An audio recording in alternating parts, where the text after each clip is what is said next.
Hai Minat Gengs!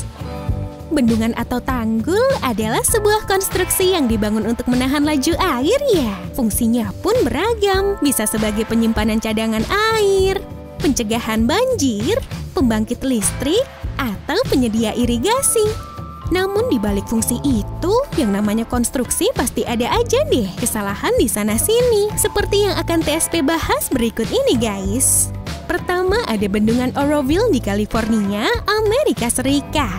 Bendungan yang memiliki tinggi 770 kaki atau 230 meter itu membendung Danau Oroville, danau buatan manusia terbesar kedua di negara bagian California.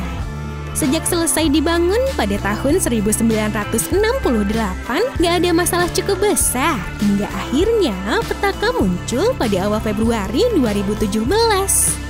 Katup atau saluran pelimpah yang berfungsi untuk mengalirkan air saat ketinggian level muka air telah sampai batasnya mengalami kerusakan. Terdapat retakan di tengah-tengah saluran pelimpah tersebut. Kalau kalian pikir ini masalah sepele, jawabannya nggak sama sekali. Saat itu, California sedang menghadapi intensitas hujan tinggi yang membuat debit danau bertambah. Debit bertambah artinya level muka air mengalami kenaikan.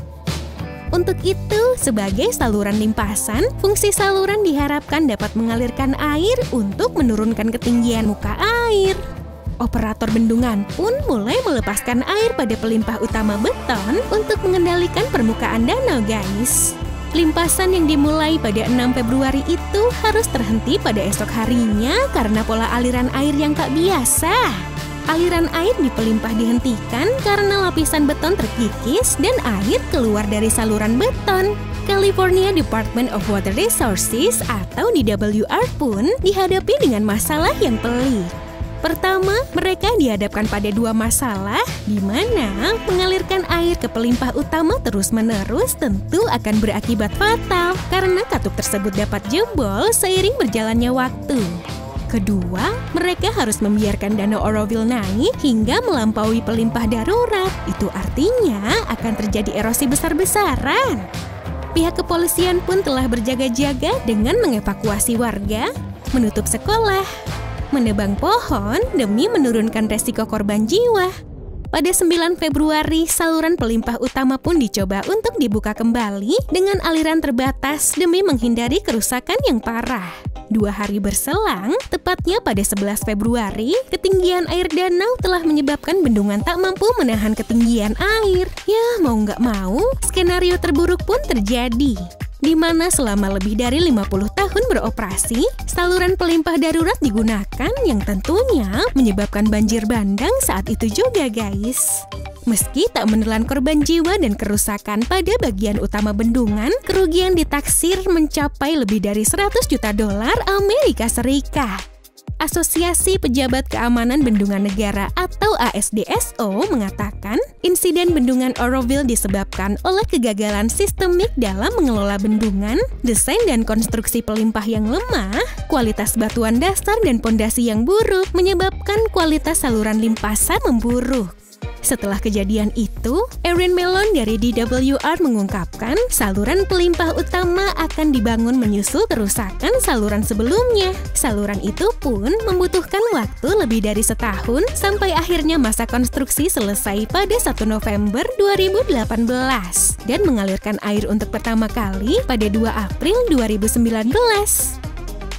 Semoga bendungannya baik-baik aja deh untuk kedepannya.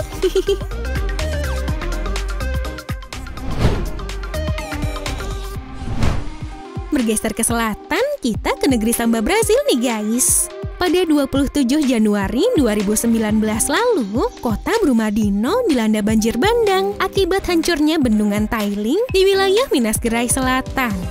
Berbeda dengan bendungan biasa, bendungan tiling sendiri menampung sisa hasil olahan kegiatan tambang yang berbentuk fluida atau cair dan batuan halus. Wali Kota Brumadinho, Avimar de Melo Barcelos, menyalahkan perusahaan tambang Vale selaku pemilik bendungan atas keteledoran dan kesalahan yang dilakukan.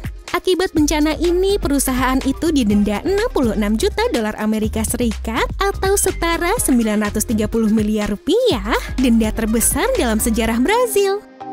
Luapan tiling bervolume 2 juta meter kubik itu telah menewaskan 270 orang dan 11 orang masih hilang tertimbun reruntuhan setelah 1 tahun tragedi ini berlalu. Nah guys, itu tadi informasi tentang tragedi bendungan yang pernah terjadi di Amerika Serikat dan Brazil. Oh iya, jangan lupa subscribe dan aktifin lonceng ya, biar nggak ketinggalan video menarik lainnya. Sampai jumpa and have a nice day!